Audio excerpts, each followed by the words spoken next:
I tied this bracelet on my wrist 11 years ago. It's been on here ever since. If I want to take it off, I have to cut it. I was fortunate enough in college to go on a study abroad program with SIA Education Association. It was a transatlantic crossing, starting here, right here in Woods Hole, and going all the way to Ireland. The expedition would take 30 days with no internet, and nothing but the waves, the sky, the wind, the ship, your shipmates, and yourself. And I was so excited. I was going to get to learn the names of all the lines that raised and lowered the sails. I was going to get to learn how to navigate with just paper and a compass. I was going to get to learn what science was like in the wild, in the ocean. And while I was on this trip, my project was looking at microplastics. And the way we measured microplastics was we would go and we'd get a bunch of water, we'd filter it out, and we'd take these little papers and look at them under a microscope. I learned really quickly that the fastest way to get seasick is to look through a microscope. And so looking through that microscope, I was trying to figure out what all these different little objects were. There was like a copepod, which is like a shrimp-like organism. There were little gelatinous blobs.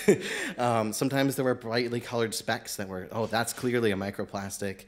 But often it was really hard to tell the difference. And so I would stare through this microscope and then, whoop, I gotta take a break. Go outside, take a break, look at the horizon, come back.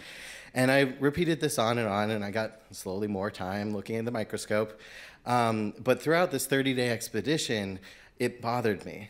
Was this what science was? Was spending hours looking at this through this microscope, looking for little plastic particles and telling just one data point in this vast ocean.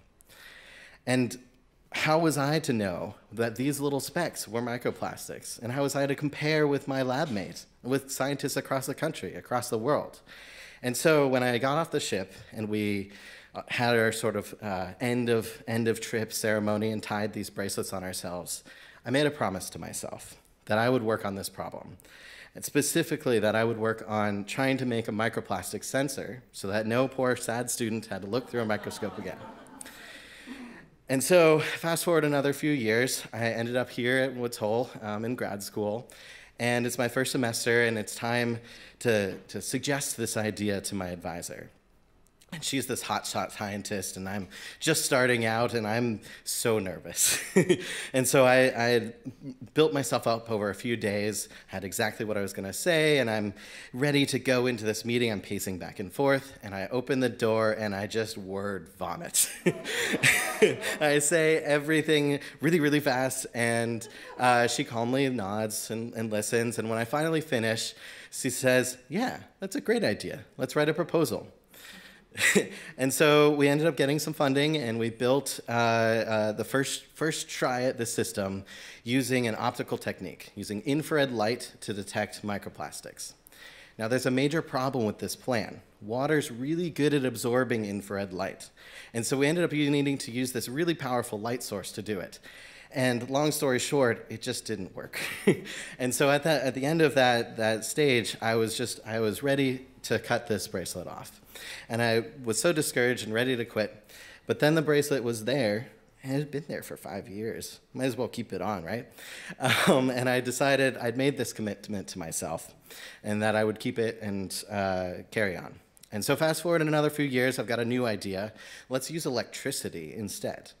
And this idea didn't quite have funding, but I had a project class that I could build it for. And so I was in my apartment at my kitchen table, I had all the electronics spread out, wires going everywhere, just hobbyist electronics, anything I could get. And I had 2 coffee cups, one with water plus a cut up piece of yogurt cup, and one with water plus grass clippings. And I would alternate flowing those through the sensor and try again. And eventually I got it on the last day, right before the final exam. You know, that's how that always goes. And I set up the sensor to have this red light and green light. So it would go red light when it's plastic, green light when it's not. And by gosh, it worked. And so Thank you.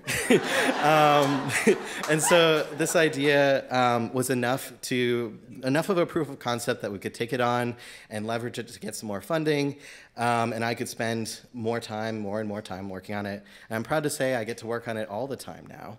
And every day we're consistently improving, getting towards a point where we have a microplastic sensor that works directly in water that'll tell you exactly what's there in real time.